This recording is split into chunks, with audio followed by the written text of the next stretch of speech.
Let me ask you this: you've played lots of games. I have. Of all the games you've played, which one has the best story to non-repetitive gameplay? The ratio. Best story to non-repetitive gameplay. That's really hard. I'll say one that I played recently in the last few years. God of War. Okay. You know what's interesting about that? Like, I was never a big fan of the original God of War franchise. I just didn't like Kratos. I thought the gameplay was repetitive, and there was an emphasis on story at all. And they did this new one where it takes place decades, however long later. Kratos is calmed down. He's not mad all the time. Oh, was he mad all the time in the other games? All he did is, I want to kill all the Greek gods because they me over. Not even all of them. Some of them just like. I mean, it's what we do, man. You just got involved in our fucking the rest of humanity over. But this one where it's because he killed all the Greek gods. They're all dead. Okay. Like Zeus, Hera, Poseidon, gone. And now he's like, well, I'm gonna go to Norway and see what those Norse gods are up to. But he falls in love.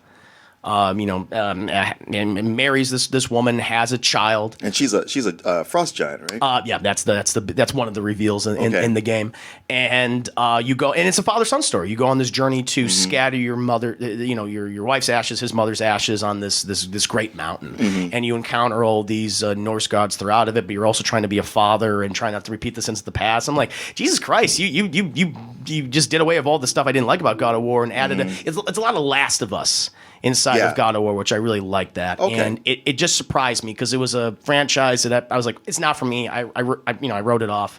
And like you added some cool new things that I really appreciated. So that game just really sticks with me. And when I played multiple times, it's probably my favorite game last generation of consoles, like the PS4, Xbox One era. So if you're not like a fan of God of War, like those original games like I am, then I encourage people to check that one out. I guess you don't really need to play those original ones. Just know that Kratos was an asshole the entire time. He was just one a good guy. But yeah, no, please do check it out. Thankfully, we're in a time when there's too many games to play. There are, which leads me to my next question. So Ghost of Tsushima. I've finished the main story, but there's several side missions and tales and things I could do, and I've been doing those. But my question is it worth it to do all the little things I didn't do before? Or would my time be better spent moving on to the Last of Us 2 or the final Nathan Drake? Oh, the Uncharted 4. So you have to do like all those side quests, correct? Is that what you're saying? Yes, like I've defeated the Khan. Okay, you got. And it's just like, well, you go through that thing with your uncle, and then it's like, all right, well, you've done all that, but there's still some Mongols around. So I was like, well, I could continue to clean up all that and finish some of those side missions that I didn't.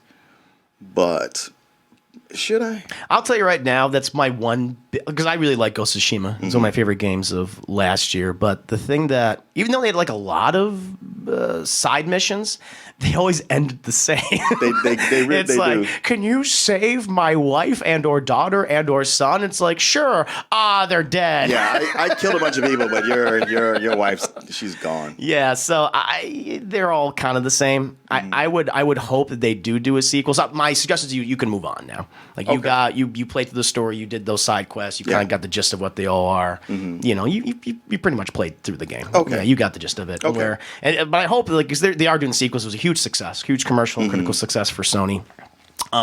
They gotta add a little more levity to those titles. Ghost of Tsushima, it's a little too morbid. Like, I get it, like it's feudal Japan and everyone's an asshole to each other, and you deal with Mongols and Mongol invaders. I'm not gonna lie, I teared up with the final conclusion. With the I mean, we can talk about the game. It's been out for a while, but with his uncle, his uncle, uncle.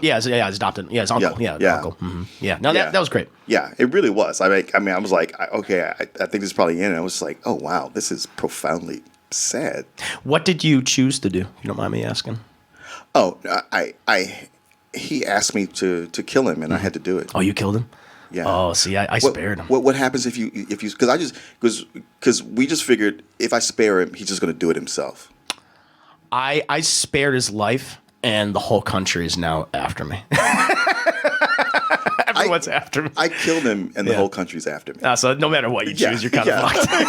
Well, I chose to kill one less person. Yeah, because he tells me from the beginning, like, listen, the Shogun has put a price on your head. Yeah. And I'm here to do it as my punishment, but if not me, it's going to be somebody else. Yeah, yeah. And I'm just like, well, it's not going to be you.